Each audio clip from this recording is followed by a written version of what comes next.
Halika na, sabay tayo. At kung sinong may gusto, dahil sa tubig alat, likas na yaman to. Alright, have a nice day mga kasiro. Kamusta kayo? Maraming salamat po sa patuloy na suporta at walang sawang panonood ng aking mga video.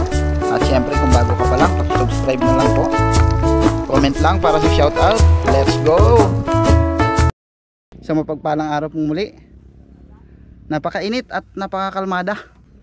Sana ay makahuli tayo ng marami, makauwi tayo ng ligtas, makapambenta tayo kahit konti at magkaroon ng masarap na ulam. Siguro party ako sa kabila, baba ko muna ang bangka. Ayun, hindi ko alam kung kakasya yung gas ko kasi 150 lang, pero tatansyahin ko na lang kung hanggang saan naabot. Let's go! Medyo matagal din ang biyahe bago natin narating yung ating bahura na gustong sisirin.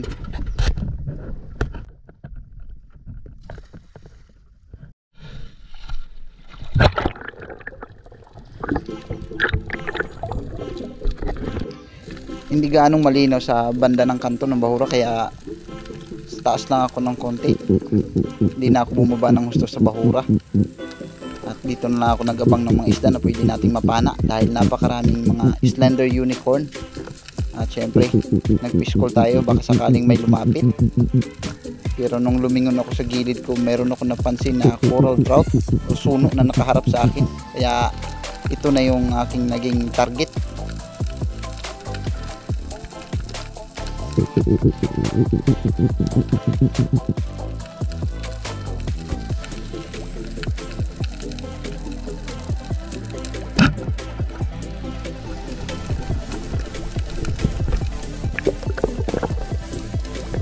May slender na sana na lumapit, pero coral trout yung ating pinana dahil mas mahal. Mas 100 ang kilo nito dito sa amin, pero yung slender ay 80 lang.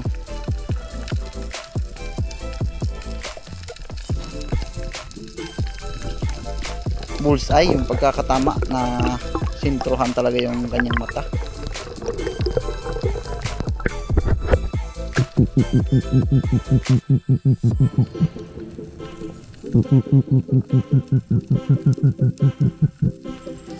Ambush muna tayo dahil napakalabo pa ng kanto.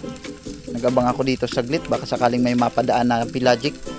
At nag-abang na rin ng pwedeng mapana na isda, territorial man yan o pelagic. At may dumaan na ng mga Spanish flag. Inabangan ko sa muling pagbalik nila para mapitasan kahit isang piraso. At yun, napanaan na rin naman natin, pero yung binira ko na sa taas na ako ay natanggal o nakabitaw yung isda na ito. Sayang.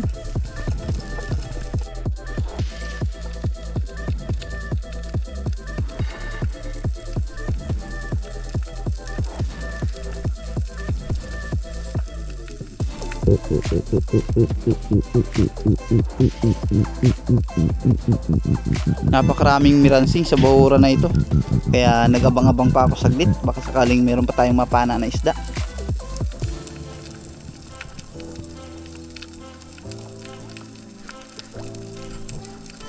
Pero talagang wala na, kaya umabanti na ako sa bandang unahan ng bahura na ito. At yung pagsisid ko dito ay Thunderbolt ang tawag ng trupa dito. At shout out kay bro Michael Iliot. Masarap na pang ihaw pero pumasok agad, at meron sanang yellow spotted rabbit fish pero napakatuli ng kanyang paglayo sa atin. At nung sinilip kong bandang ilalim, meron tayo napansin na mangrove snapper.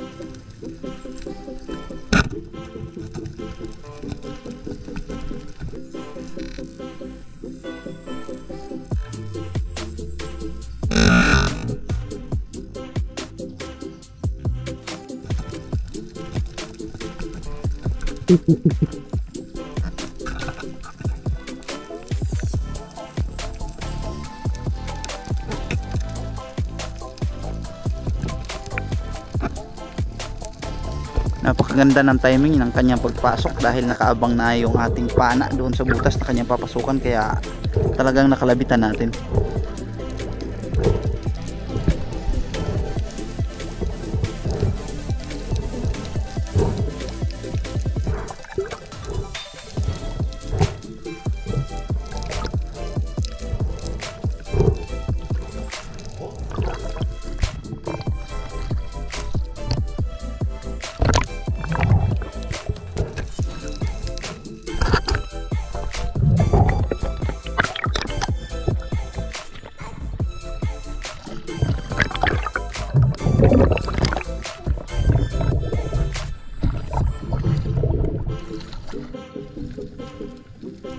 next dive, yun dito sa bahura na ito, yung nakunan ko na dati ng mangrove snappers na malaki, kung saan yung bangka natin na anod, nasa previous video natin yan.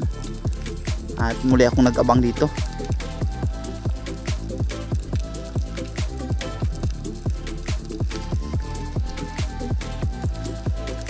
Ayun, meron sanang taraungan pero hindi naman niya natin pinapana. Kaya naghanap ako ng ibang target hanggang sa may lumabas dito na yellow spotted. At napakalapit lang, kaya yun.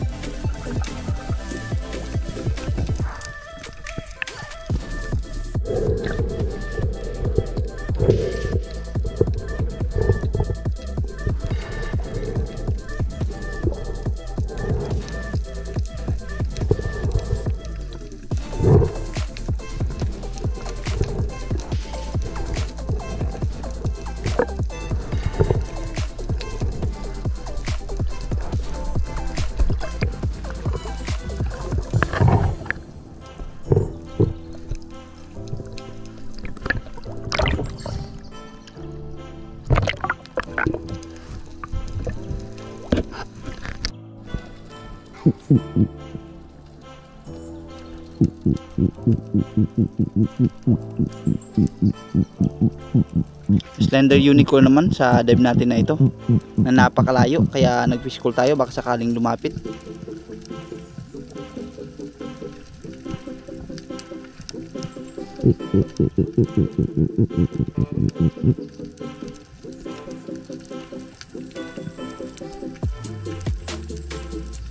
Pero nung kakalabitan ko na sana ay biglang bumalik, kaya naghintay pa tayo ng ilang sandali.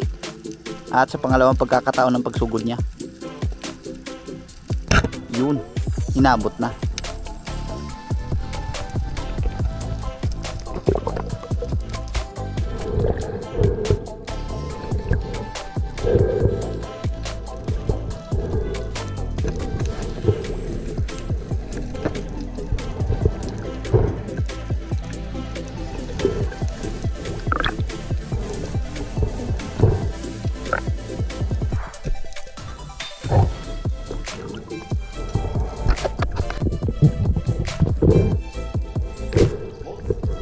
Putian o talakitok yung ating sumunod na nahuli, pero hindi natin nakunan ng video dahil akala ko ay naka-on na yung ating camera, yung pala naka-off pa.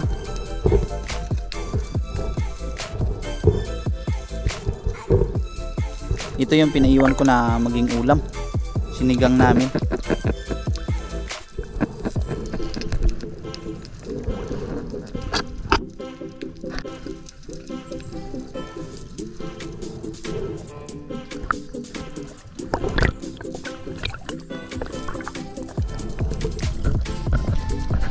Nag-decide ako na lumipat muna ng ibang spot para makadagdag tayo kahit paano.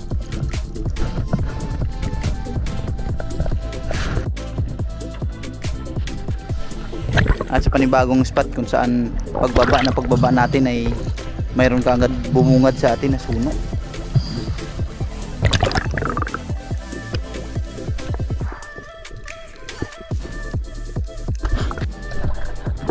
Kaya dali-dali tayo nag-load ng ating pana at mabuti na lang at hindi pa rin umaalis. Kaya binaba ko na para mapana.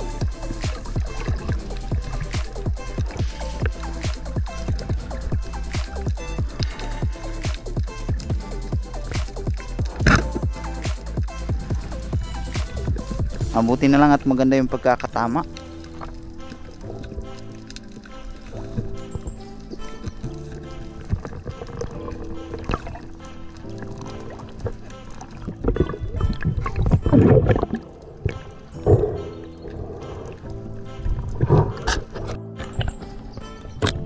Dahil malapit pa yung bangka ay sa bangka ko na lang muna nilagay para hindi gaanong sagabal sa buya.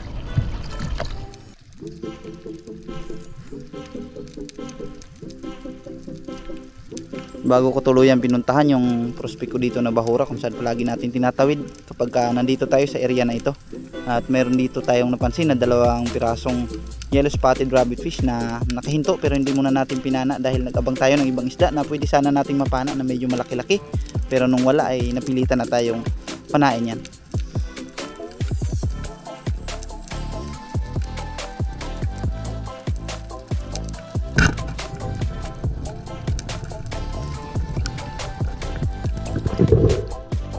matapos ko mahuli yung yellow spotted rabbitfish na ito, ay nag-unload na ako ng ating pana dahil napakalakas ng ulan na paparating at sigurado naman talaga tayong haabutin tayo, kaya nagmadalig ako na makapatabi na.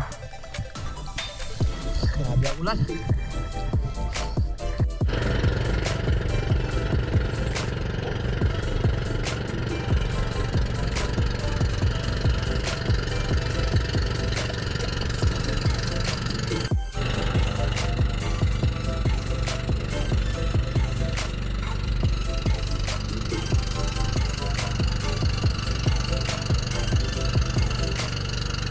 Nakakatakot yung ganitong senaryo, lalo kapag wala tayong kasama at hindi na natin makita yung rumbo ng bangka kung saan tayo pupunta. Kaya mas mabuting magpatabi na tayo para safety, dahil yun ang ating priority. At lagi nating iisipin mayroong pamilya na naghihintay sa atin sa tabi. Napakaganda pa sana ng panahon kaninang umaga, pero ngayong hapon ay biglang lumakas ang ulan. Hindi kasi natin alam na ngayon pala yung pasok ng bagyo dito sa amin sa Palawan. Kaya ayun, inabot tayo, pero salamat sa tulong ng Panginoon, nakauwi pa rin tayo ng ligtas at nakapabenta pa rin tayo kahit konti.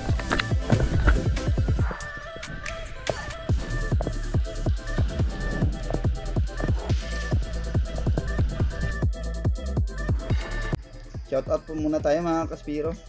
Shout out kay Fernando Austria Vlog, kay Dennis De La Cruz and family from Naik City, kay Great Fishing Life, Jubin Mana, Rinan Fishing Adventure, kay Tidak Mara, Noel Caures, of course kay LQT Mix Adventure, kay Joseph Cantar, Ramon Navarro and family ng Bohol, Dumaran, Palawan, taga Dumaran din mga Kaspiro, kay Lady Espiro, Danilo at sa anak niyang si Chuds Prince Adalim, kay Father and Son Fishing TV, kay Modisto Paul, kay Nixon Etchon ng La Union, kay Richard Pasebe, kay Kuya Jake Adventure, kamusta bro?